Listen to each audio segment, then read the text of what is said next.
Good morning, good afternoon, good evening, wherever you are in the world. Thank you for joining me for this week's edition of the SMIE Consulting Midweek Roundup.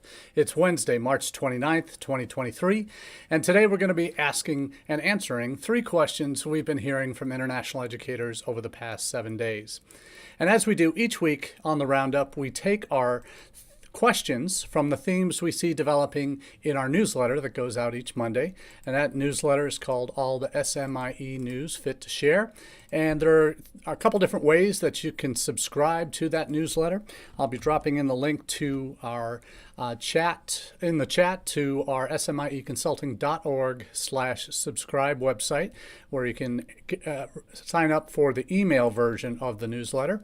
I'll also drop in the chat the link to this most recent edition of the chat from Monday. It comes out Monday morning at 9 a.m. Eastern Time, and we put together the newsletter in email version that you can subscribe to or via LinkedIn.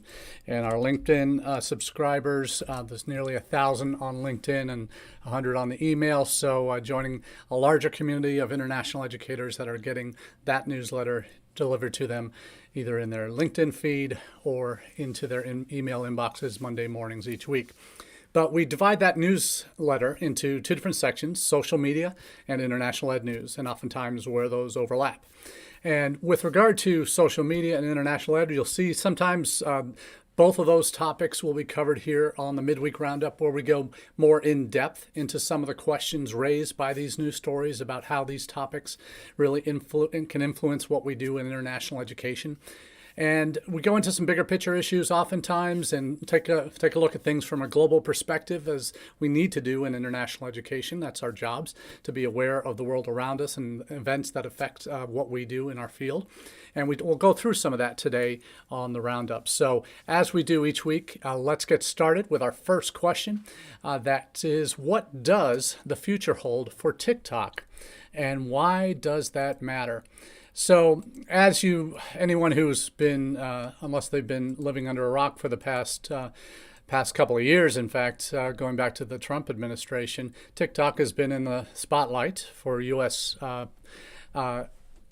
Elected officials who have seen, for various reasons, most to do with national security, reasons why lawmakers are now saying TikTok, and have been saying, is a national security threat. And it's a bipartisan effort here regarding TikTok and the sharing of user data to China, to the Chinese Communist Party, and what that means for Americans. As we saw last week, the CEO of TikTok, who's from Singapore, based in Singapore, testified before Congress, talked through a lot of the technical issues related to TikTok, or related to algorithms and servers and all of these things that pose the national security concerns that have led to not just the United States taking action, but governments around the world banning the use of TikTok on government devices. We know for several years TikTok has actually been banned in India, along with a range of other China apps, or apps based in China. There are a number of other countries who have followed the U.S. suit in banning government devices from having TikTok installed, and I'll be sharing some of the links out to those in the chat. We've had ones we had Canada previously. We now have the UK and New Zealand also joining that list of countries that our governments are banning TikTok on government devices. So the world is sort of aligning, at least the Western world is aligning against TikTok in a lot of different ways because of, for at least at the government level, for national security concerns. What is threatened in the U.S. is the banning of TikTok altogether, much like it is in India. It hasn't been enacted yet. There's legislation that might be taken forward that does ban TikTok from the app stores in the United States. But there are ways around that too, in terms of VPNs and all those wonderful things that we usually used to access other platforms in our country, or in other countries, like in China, using a VPN to access Western social media. So there are always ways around it. But in terms of the why, national security seems to be, even for the general public, seems to be the rationale driving a lot of what institutions or governments are and elected officials are leaning towards for using the power of the government to ban platforms that are considered dangerous to national security interests. That seems to be where most governments are going. Now, what is happening on the practical level, and as it impacts international education, we see several campuses have restricted the use of TikTok, and those tend to be campuses in states where the state governments, about over half of state governments in the United States, have also banned TikTok on university or public devices, public official devices. State universities being funded by state governments, they have fall under those restrictions. Some have more temporary bans, or potentially can be seen as bans in states like Nevada. Nevada, where UNLV is, our Board of Regents, their Committee on Communication and Technology, has recommended the discontinuation of use of TikTok on for institutional accounts, unless it is a need is mission driven in its purpose. And at UNLV, we have 2 TikTok accounts, official university TikTok accounts, one for the university as a whole and one for our admissions office, and are using those they hire a team of students to share their day in the life kind of snapshots and do the challenges and all the funny memes that go through TikTok and are rated by the algorithm. So a lot of institutions are using TikTok that aren't being restricted by their states to reach prospective students. So, and that's in UNLV's case, that's considered mission driven to reach prospective students. So that we are still continuing with that.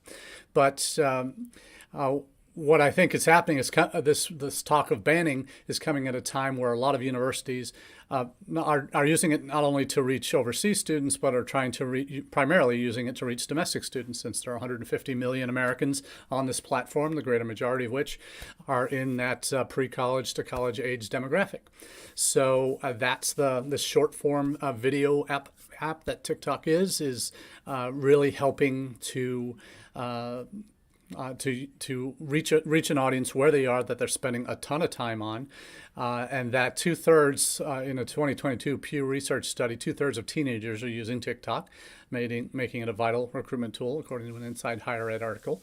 So what we're seeing is prospective students are using it, current students are using it on university campuses, and it's a way to connect students and meet students where they are, which is always one of the key guiding principles I've always talked about here on the Roundup, that I've talked about with my consults with university clients, that I talk about with the team at UNLV. We have to have a presence where our target audiences live.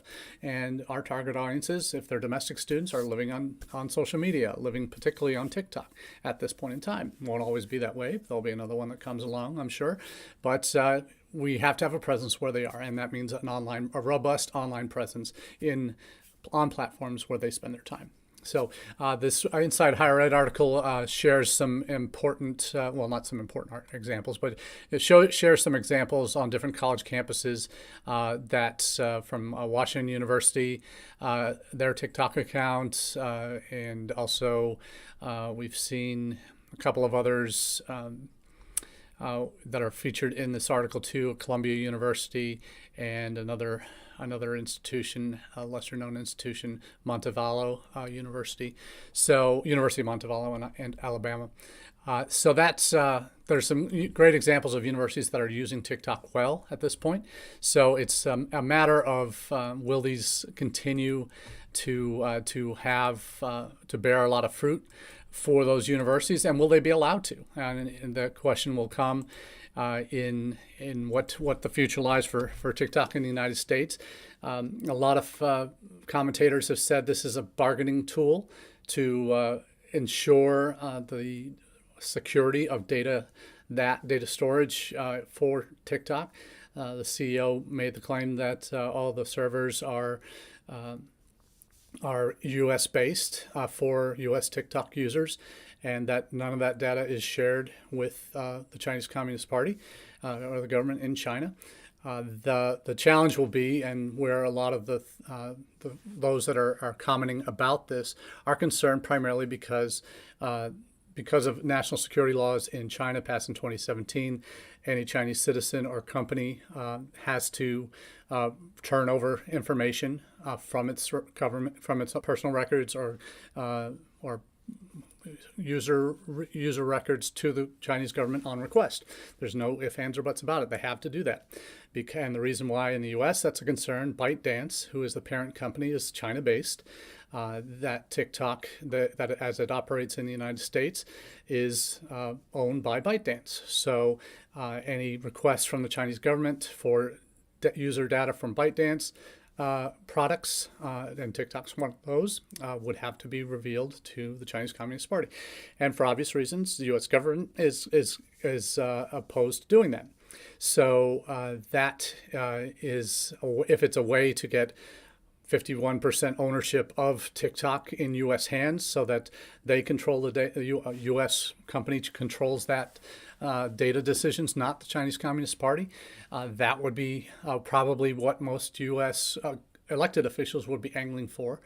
What China would probably want, that it would prefer that it be banned because it would prevent them from giving up an important tool that uses an all-powerful algorithm that they control to access user data, and it allows them to continue to operate in other countries, just not in the U.S. And potentially other countries would follow suit that are also banning it on government devices, may also ban it for regular citizen use as well. So we'll see where this goes, but it matters in that if this is taken away as a tool to reach students, it means that those students will not be able to interact with U.S. colleges on these platforms, whether they're domestic or international.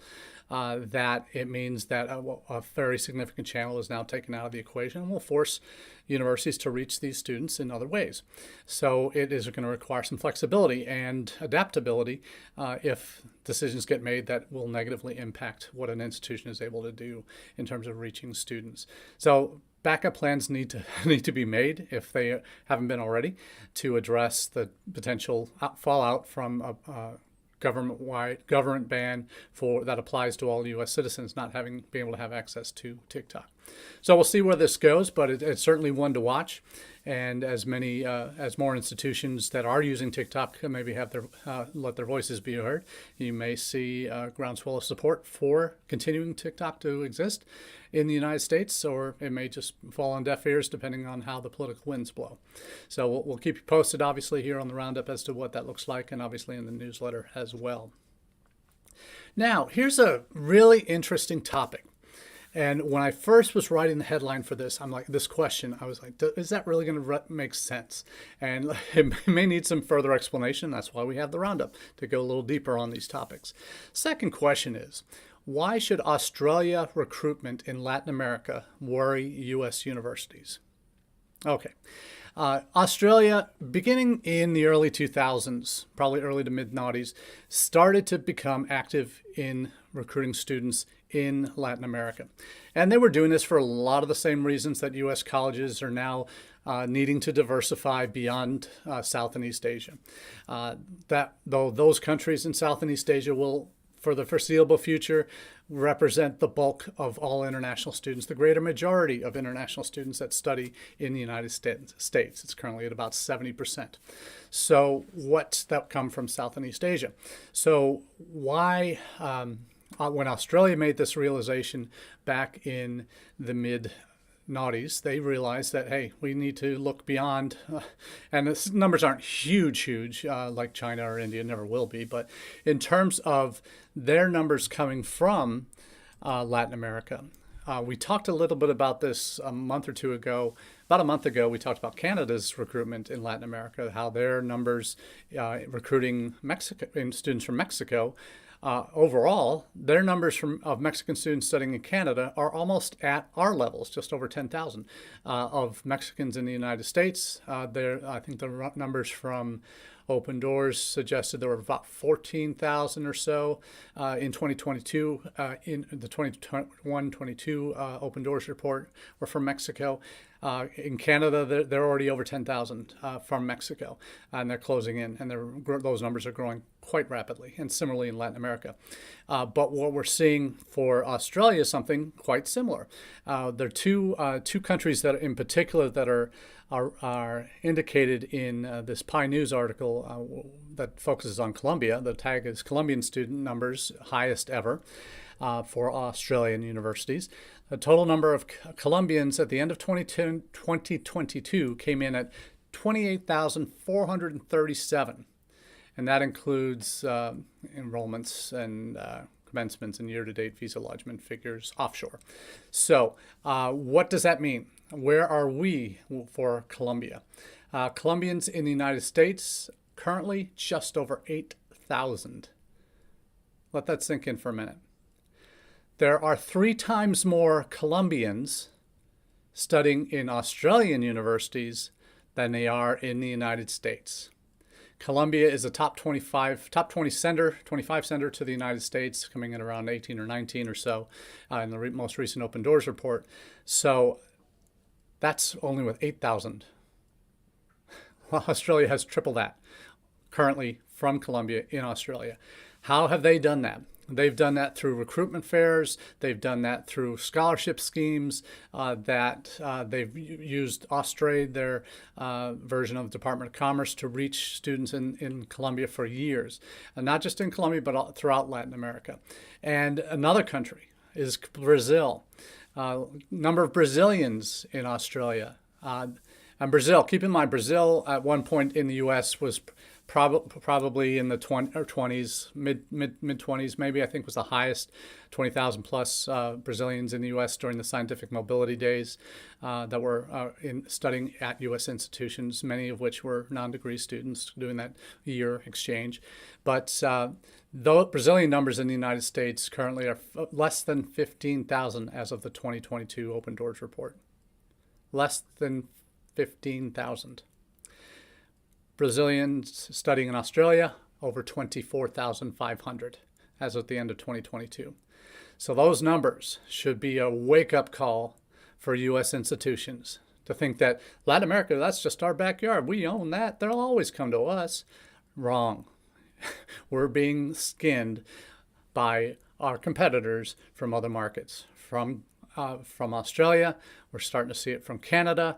UK's been getting busy in Latin America for a number of years. So we are falling behind in our recruitment of Latin American students to U.S. schools. And it means we have to have a more regular, consistent presence in those markets if we want to have a hope of regaining some of that market share. Because Latin America is a growing region. It will continue to become a net sender of students abroad. So how are we positioned as a country to help reach many of these students in those regions?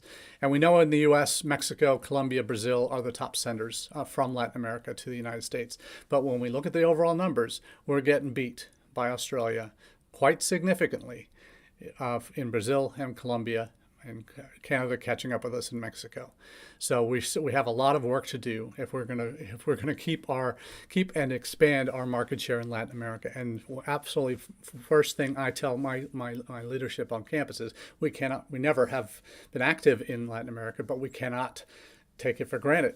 We have to become engaged there. We have to actively have a presence there. We have to be there regularly in our target markets in Latin America if we want to have sustained success there. So we're really starting from nothing, really, with what we're doing in Latin America for recruiting degree-seeking students at UNLV. So we're beginning this journey.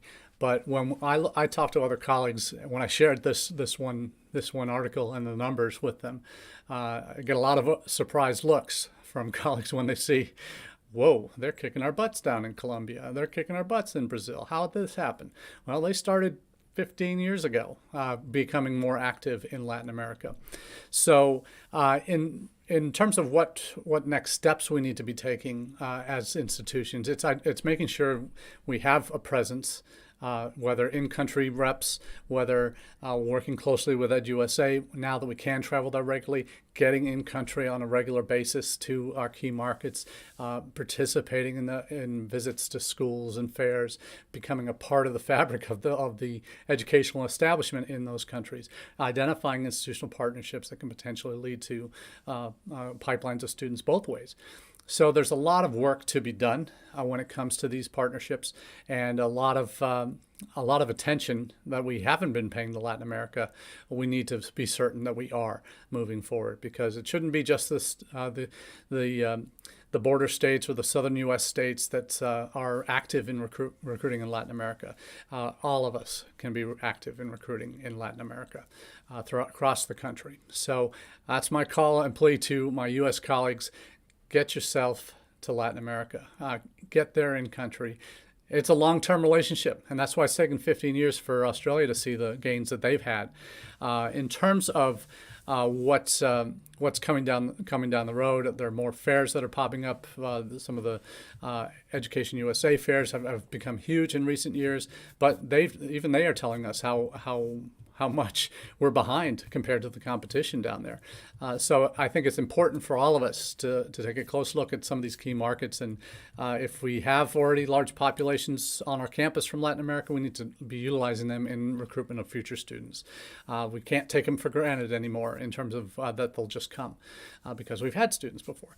In some schools that might work, but in most of our institutions, even if we have populations from these countries, we need to be consistently vigilant to make sure we're nurturing those relationships in country, that we can continue to receive students and present the total package for students and parents from that region about what our institutions can do for them. So hopefully an eye-opening topic for a number of us here to really take a look at what's happening with relations to some of our key markets that we profess are key markets, to see what might be coming down the pike. Now, a last question of the day, and this is one that I've been wanting to tackle for a while, but it also hopefully an eye-opening one for us here, at least my U.S. colleagues, is what do big jumps in 2022 new international student numbers mean for the UK and Canada? All right, we all know in the United States we have about 1 million students from overseas in the United States that are at non-degree, ESL, exchange, bachelor's degree, associate bachelor's degree, master's, doctoral levels, all levels of study, plus OPT. That's how we count our international students in the United States. Most countries, they have separate categories for that post-study work that we call OPT. In Canada, it's called the PGWP. In the UK, it's called the graduate work route. In Australia, it's called something else. But our OPT because they are still student status in the United States, they count it as that part of that 1 million. So if you look at our numbers overall, in terms of new international students that come in each year, that we've generally see about 200 to 300. I think the most recent one was 261,000 new internationals last year. 261,000. So we're in the U.S. That's, I think, at the peak pre-pandemic, we're close to, but I think under 300,000 a year. Now, 300,000 a year. That probably was at our peak in terms of new international students that started in the United States in a given year, and that's probably 2016, 17, I think. That was our peak. We were down to 261, I think, this past year in terms of the open doors from November 22. So let's just take a guess at what Canada and what the UK had for new international enrollees in 2022. We get their numbers a lot quicker than we get them in than we get ours in the U.S. For Canada enrolled in 2022 551,000 new international students. 551,000. That's more than double what we had in the same year or in the previous year. So Canada enrolled 551,405 new international students in 2022.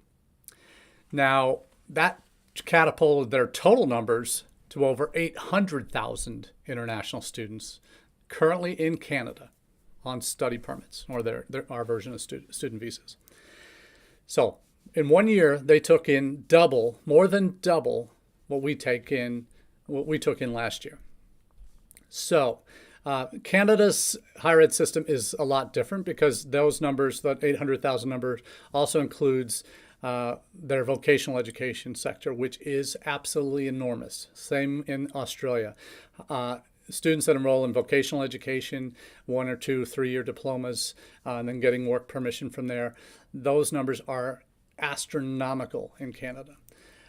When you consider that there's only 150 or so universities and colleges, and then all these vocational colleges are on top of that.